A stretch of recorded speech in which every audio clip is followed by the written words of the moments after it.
সেটা তো 7 বছর আগেই দিয়েছিস। আজ আবার নতুন করে কি দিবি?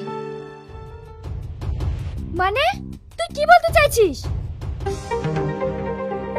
তোকে আর কি বলবো বল, আর বলার মতো বাকি বা কি আছে? তোর তো দেখছি খুব চ্যাটাং চ্যাটাং কথা। চালাস তো একটা চায়ের দোকান।